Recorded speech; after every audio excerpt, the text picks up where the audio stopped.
I'm Chuck Cady, your medical director. We're going to do a quick review of an approach for resuscitation.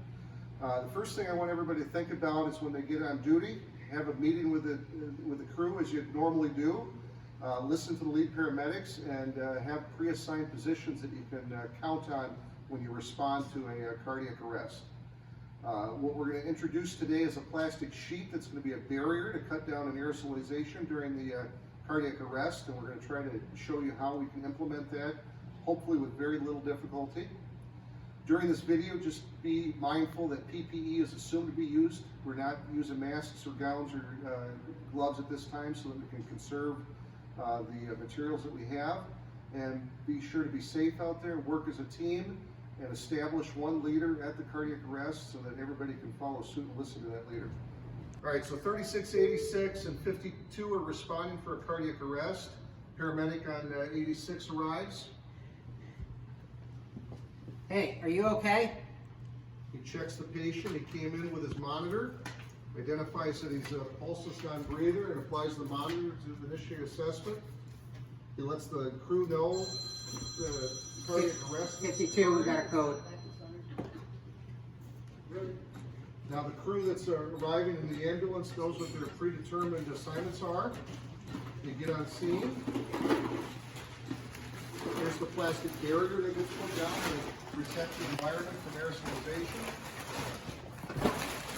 It's placed ideally from the head down, and the majority of it needs to be over the head. Chest compressions can continue on the top of it.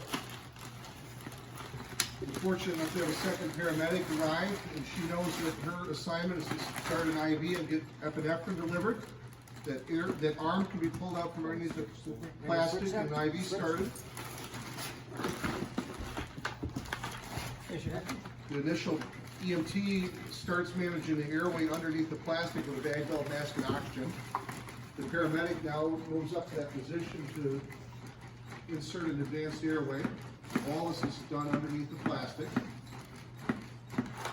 Chest compressions continue. The IV's been initiated, and we have 3610 arrives on scene, and they're able to access the med bag and hand over the epinephrine if that has not already been done. Keep in mind, in an ideal situation, if we have enough providers, 27 on the T. we can keep one Chest provider rise. Chest, what do I got for lungs? somewhat clean. They're going to be wearing their PPE, but they can access the med bag, they can access any other bag for any equipment and hand it off to the field so that they don't contaminate the inside of the bag. Meanwhile, chest compressions are occurring now that we have a secured airway and we've had enough personnel, we can initiate the Lucas. 3, 2, 1. The arms have been freed from underneath the plastic. The backboard's placed underneath the patient. The plastic's wrapped around the torso of the patient, and the Lucas is connected. Chest compressions continue, and now the Lucas could be used. So what we've accomplished here is the plastic is maintaining the aerosolization underneath it, so it's not filling the room with aerosolized particles. We still wear our PPE because this is not perfect, it's not a replacement, but it's the best we can do for source control. And this is what the patient looks like as we're working them. As you can see, we've got access to the arms and legs for vascular access. The airway is being maintained with an appropriate delivery of oxygen and an airway, so the plastic is not suffocating the patient. The Lucas device can be used over the top of this. We have our pads in place underneath, and the monitor can be used. A couple points that don't necessarily show up on the video, and this is going to be dependent on the number of providers.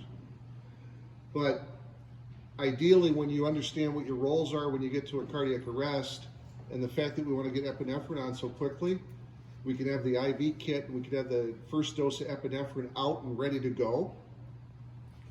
And then when there's an additional provider, and there might be a need for additional equipment, such as the IO gun or additional medications, that additional provider can remain clean. They're wearing their PPE, but they're not actually putting hands onto the patient. They're not contaminating themselves with secretions or any other material that might be coming from the patient, so that when they open up a bag and pull something out, they're not grossly contaminating the inside of the bag, and they can hand things off. And then once any equipment or medications are used, they don't go back in the bag. We leave the laryngoscope separate, we leave the medication that's been used separate, all that. And the things that are clean left to the side, they can get packed up and they can be removed in a clean fashion, be put back into the ambulance, and we don't have to worry about disinfecting everything or throwing away other items in the bags that may have come into contact with things.